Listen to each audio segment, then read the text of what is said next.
O Senhor esteja convosco.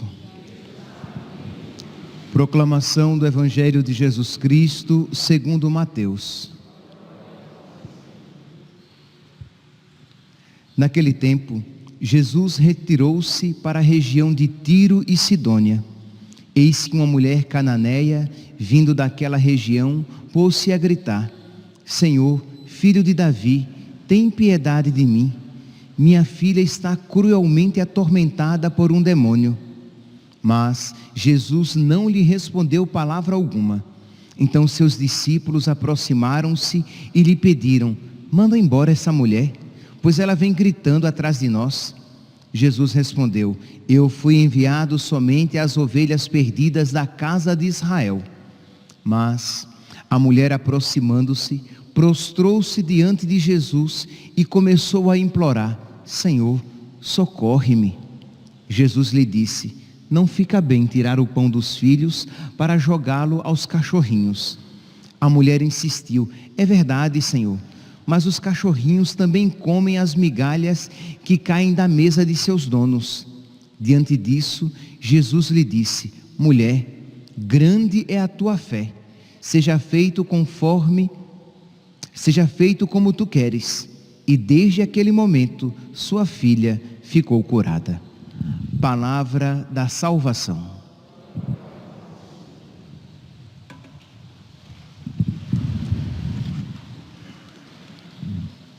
Caríssimos irmãos e irmãs, temos a alegria de celebrar hoje a memória de São João Maria Vianney, o cura d'Ars, padroeiro de todos os párocos, mas, sem sombra de dúvidas, um modelo para todos os padres.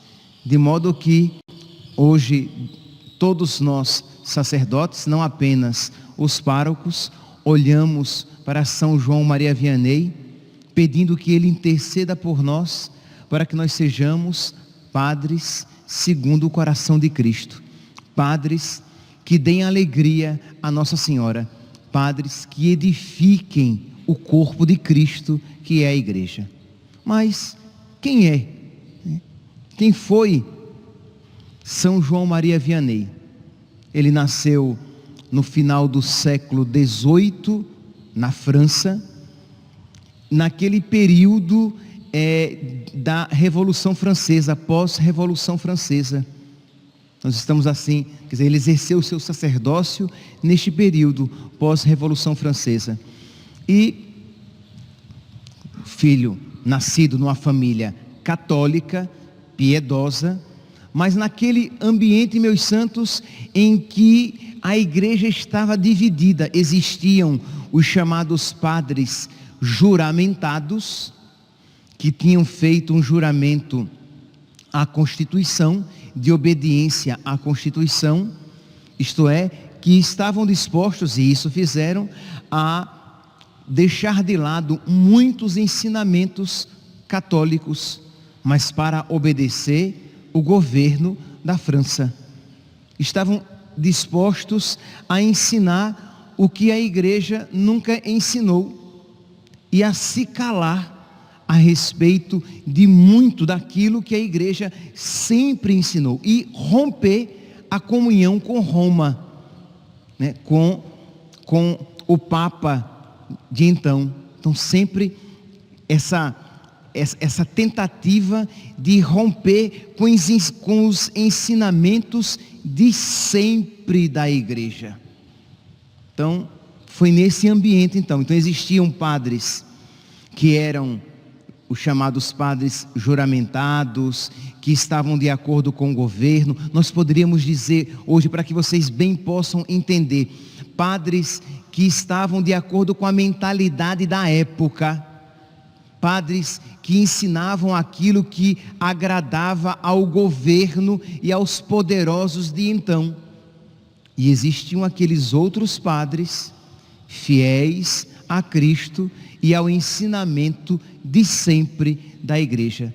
E São João Maria Vianney cresceu então nesse contexto em que os padres verdadeiros eram mortos, eram perseguidos, eram presos e eram mortos. E aqui, meus santos, eu não estou falando de dezenas de padres, eu estou falando de milhares de padres, bispos e católicos.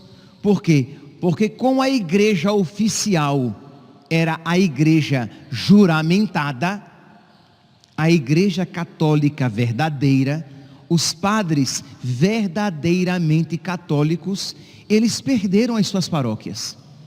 Eles foram expulsos das suas paróquias. Então eles tinham que celebrar às escondidas nas casas.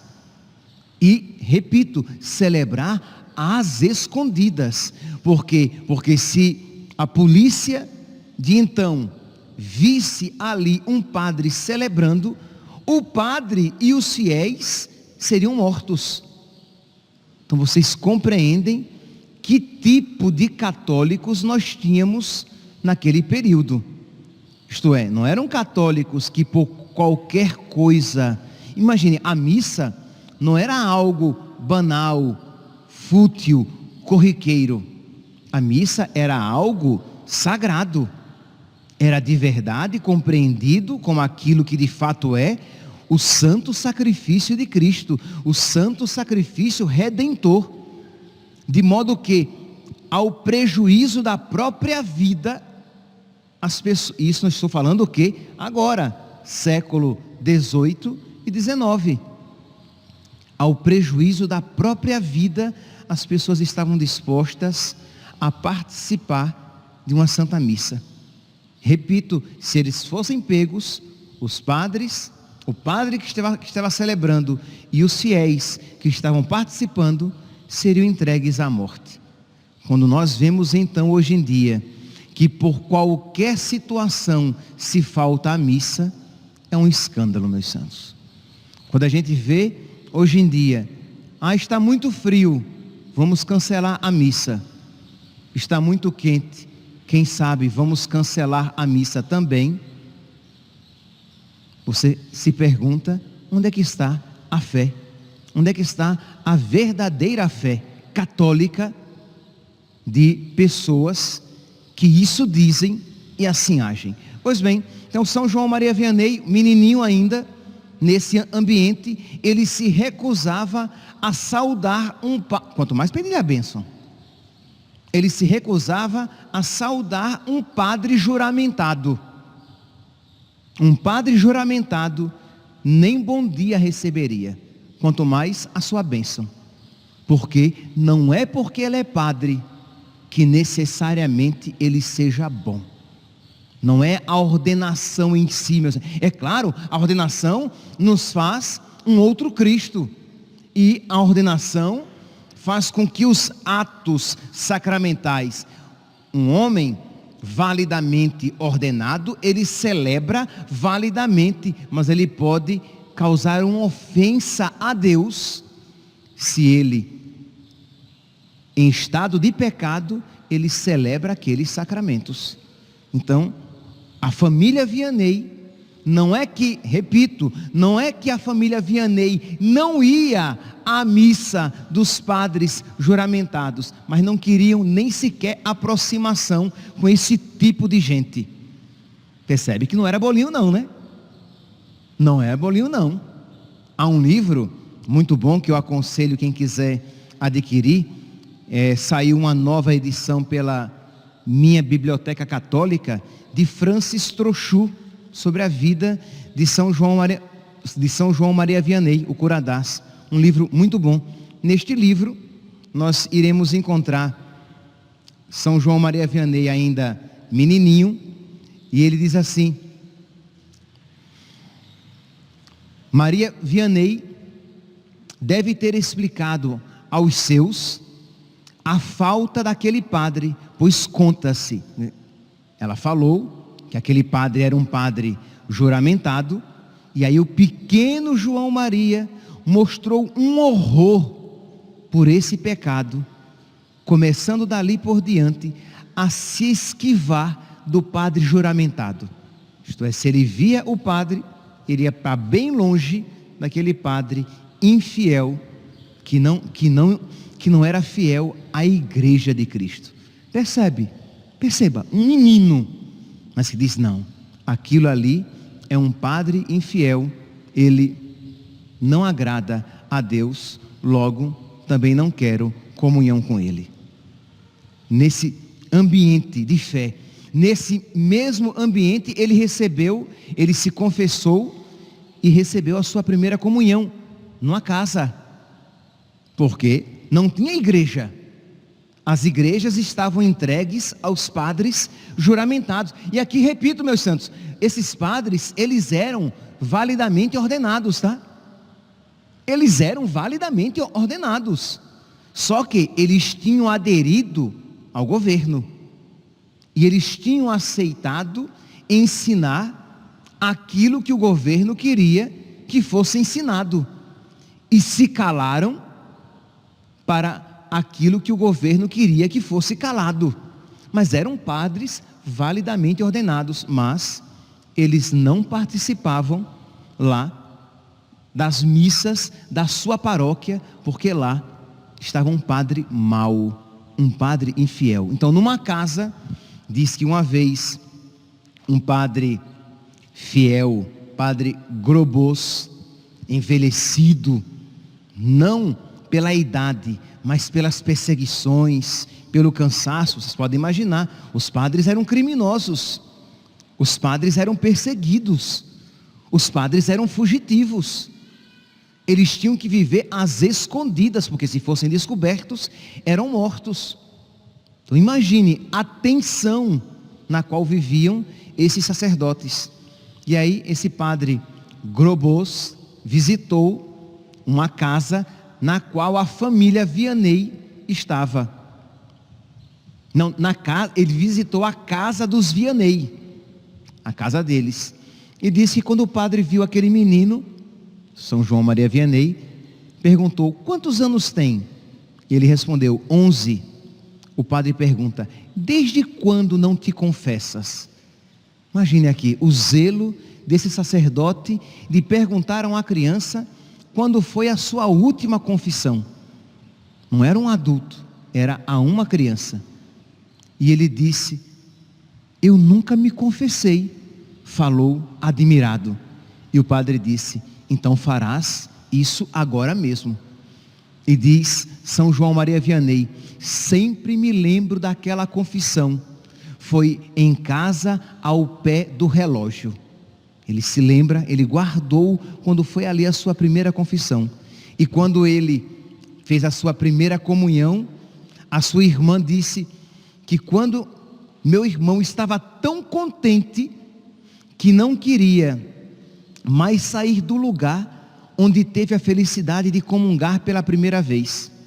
E mais tarde vai dizer São João Maria Vianney: quando a gente comunga, sente uma alegria extraordinária. Oh meu Deus, que alegria para um cristão quando se levanta da mesa sagrada, vai com todo o céu no coração. Quando você comunga, você tem o céu no coração. Você recebeu Jesus. Meus irmãos, são realidades que nós sabemos, mas que nós precisamos nos recordar cada vez mais. Com que devoção nós devemos receber a Eucaristia? A devoção, primeiro, como preparação, preciso, se eu necessito de me confessar, vou me confessar para receber dignamente Jesus. E estando preparado, estando confessado, estando em graça, em estado de graça, devo receber Jesus com devoção, com piedade, com reverência, com adoração. Porque a nossa inclinação como é uma realidade repetida já tantas vezes, de nós entrarmos na fila da comunhão com irreverência, isto é, pensando em 1001 coisas, pensando em receber logo a Eucaristia, abrir a boca, dizer amém, voltar para o banco e esperar o padre dar a bênção para eu ir embora, ou então aqui no caso que nós distribuímos a comunhão, após a bênção, receber a comunhão, no máximo fazer de conta que eu fiz uma ação de graças rapidinha e vou embora. Quando na verdade eu devo pedir a Deus fé, a fé que foi abundante no coração dos santos, para que eu adore Jesus, para que ali, uma vez tendo recebido Jesus no meu coração, eu o receba com toda a reverência e eu adore com toda a piedade, e ali seja uma ocasião de crescer na amizade com nosso Senhor. Meus santos, Jesus quer ser nosso amigo, e nós temos a oportunidade de ser, quando nós comungamos, nós temos a oportunidade de ter uma amizade com Jesus maior do que a maior amizade que você já teve na terra com alguém. Pense em alguém muito amigo seu. Pense numa pessoa que é muito ligada a você. Pois bem, Jesus, Ele quer ser infinitamente mais. E por quê? Porque isso é para o meu bem, isso é salvação para mim, e isso também me capacitará a amar os outros com mais verdade e com mais intensidade. Quanto mais amigo de Jesus eu for, mais amigo dos meus amigos eu serei. Quanto mais amigo de Jesus eu for, melhor padre para os meus fiéis eu serei. Quanto mais amigo de Jesus for um homem casado, melhor esposo ele será para a sua esposa, e vice-versa. Melhor mãe você será. Então, suplicar a nosso Senhor e dizer: meu Deus, eu estou pedindo isso porque os santos me ensinaram, mas eu não sei nem o que estou suplicando, Senhor, porque eu ainda não tenho ideia do que é ser teu amigo de verdade. Eu ainda não tenho ideia do que é dizer de verdade: eu sou de Jesus e Jesus é meu. Eu sou do meu amado e o meu amado é meu. Eu ainda, Jesus, eu não tenho ideia do que é ser um sacerdote como São João Maria Vianney, como São Padre Pio, como São João Bosco, como Santo Antônio de Pádua. Eu ainda não tenho ideia do que é, mas a minha fé diz: isso é bom, isso é o melhor. E eu te peço, Senhor, a graça de te amar com um coração sacerdotal, semelhante ao coração desses santos que te amaram e te amaram muito. Então nós precisamos pedir, e isso mais do que nunca, quando nós recebemos Jesus na Eucaristia. Pois bem, então esse menino cresceu nesse ambiente em que a valentia era exigida para viver a fé, claro, desprovido de formação cultural, porque num ambiente de perseguição, em que as escolas eram politizadas, em que nas escolas se ensinava o que? A obediência cega à Constituição. Percebe, meus santos, que nós já estamos vivendo algo parecido e não estamos muito longe de uma plena realização de algo semelhante a isso nos tempos atuais, em que as escolas são ideologizadas, em que nós teremos até receio, se é que já não temos, deveríamos ter, de mandar os nossos filhos para a escola com medo do que é que eles vão lá aprender, com as cartilhas totalmente ideologizadas. Pois bem, então nesse ambiente, o menino, João Maria Vianney, não foi para a escola. E aí, já velhote, já adiantado em idades, ele foi receber a sua formação para ser padre. Então é claro, nós compreendemos a sua dificuldade em aprender as coisas, porque a sua cabeça não estava acostumada aos estudos. Então teve muita dificuldade com os estudos, e nunca foi um grande intelectual, mas para que nós tenhamos aí uma ideia de como os tempos atuais estão ruins. Mas São João Maria Vianney, com toda a limitação de então, ele, sem sombra de dúvidas, sabia mais de teologia e de latim do que muitos seminaristas e padres atualmente. Ele era pequeno no sentido intelectual para os padrões de então, mas para os padrões de agora, ele seria muito melhor do que muitos e muitos aqui com letras maiúsculas, seminaristas e padres. Então, foi ordenado, foi para Ars, uma paróquia com 40 casas. Então não era uma grande paróquia, mas com 4 bares. Então, os bares eram muito requisitados, né? 40 casas, 4 bares. E aquele povo paganizado, porque, como dizia o Curadás, tire o padre de um povo e depois de um tempo eles começarão a adorar os animais. Meus irmãos, eu digo isso, não é porque eu sou padre, mas é porque eu sou católico. É uma graça ter um sacerdote numa paróquia. É uma graça ter padres, como é o nosso caso, numa paróquia. Imagine um padre celebrando e um padre confessando, e nós temos isso normalmente. É uma graça. Existem lugares que, quando muito tem um padre. E nós normalmente, inclusive nas missas dominicais, nós temos um padre, e aqui no caso 2 padres celebrando ao mesmo tempo e um padre confessando. Isso é uma graça. Mas a quem muito for dado, muito será cobrado. Por isso que é tão importante, meus santos, e vocês fizeram isso na vigília do sábado passado, mas tão importante nós rezarmos pelos padres. Mas não apenas pelos padres da nossa paróquia, mas pelos padres do mundo inteiro, pela santificação dos padres, porque um padre fiel, um padre santo, nossa, ele é um instrumento de grande fecundidade em conversão. O próprio diabo dizia, se houvesse 3 como São João Maria Vianney, ele não teria lugar na França. Mas um padre que celebre a missa com piedade, um padre que chame as pessoas à confissão, porque não adianta ter várias missas na paróquia e muita gente confessando, e muita gente comungando, mas em pecado, profanando a Eucaristia. Isso é mal.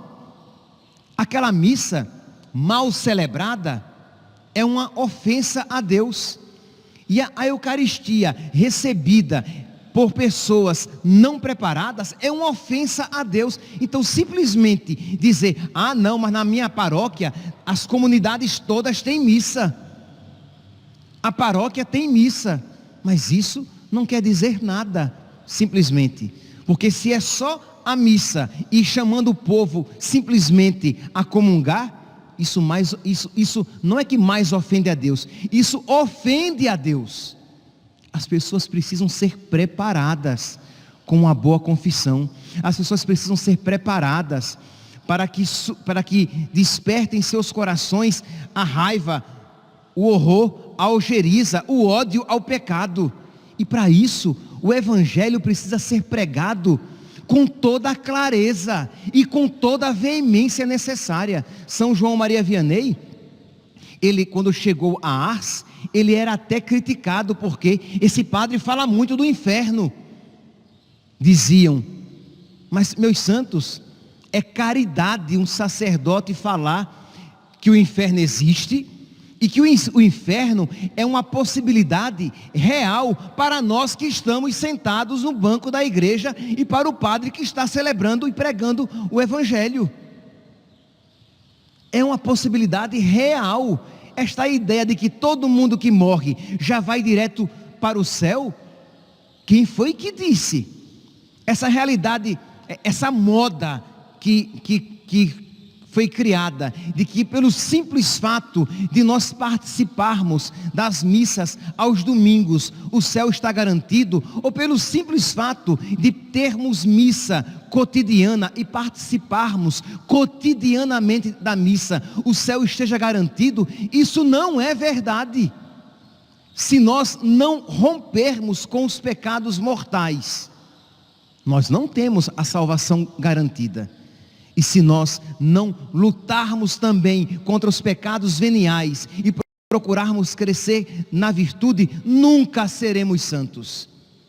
Padre, o Curadás dizia aqui nas suas pregações, imagine, crê em Deus Pai, ele diz: se um pastor quiser se salvar, quando encontrar alguma desordem na sua vida, na sua paróquia, ele deve saber calcar aos pés o respeito humano. Isto é, quando ele vir algo errado na paróquia, na vida dos fiéis, ele deve perder todo o respeito humano, o temor de ser desprezado e o temor do ódio dos paroquianos, ainda mesmo, olha aqui, ainda mesmo estando certo que ao descer do púlpito vai ser morto.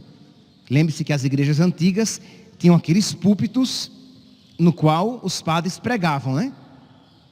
Não era aqui do ambão, era um púlpito do lado da igreja. Então ele dizia, mesmo que ele saiba que quando ele descer do púlpito, o povo vai descer o sarrafo nele, porque odiou o que ele disse.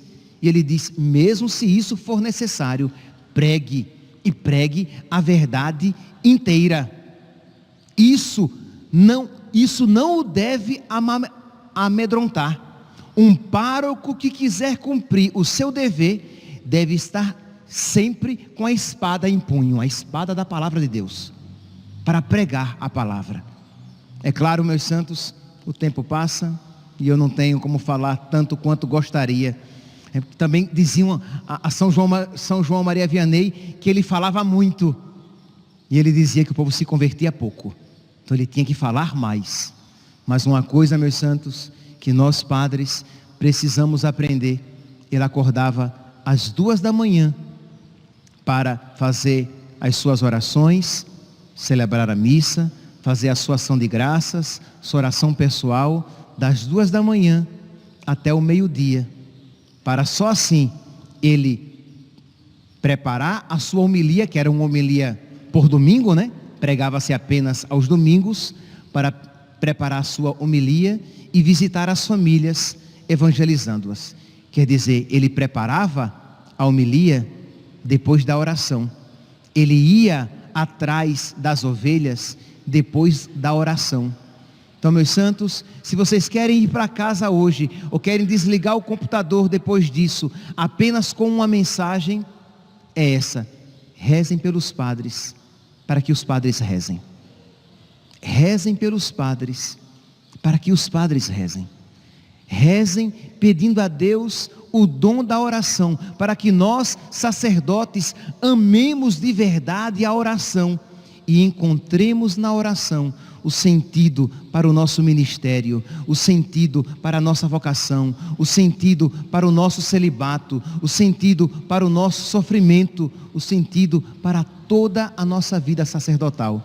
Se vocês isso fizerem, e isso os sacerdotes descobrirem, eles serão sacerdotes de verdade, segundo o coração de Cristo. Então rezemos pelos sacerdotes, para que nós, sacerdotes, aprendamos a rezar. Louvado seja nosso Senhor Jesus Cristo, para sempre seja louvado.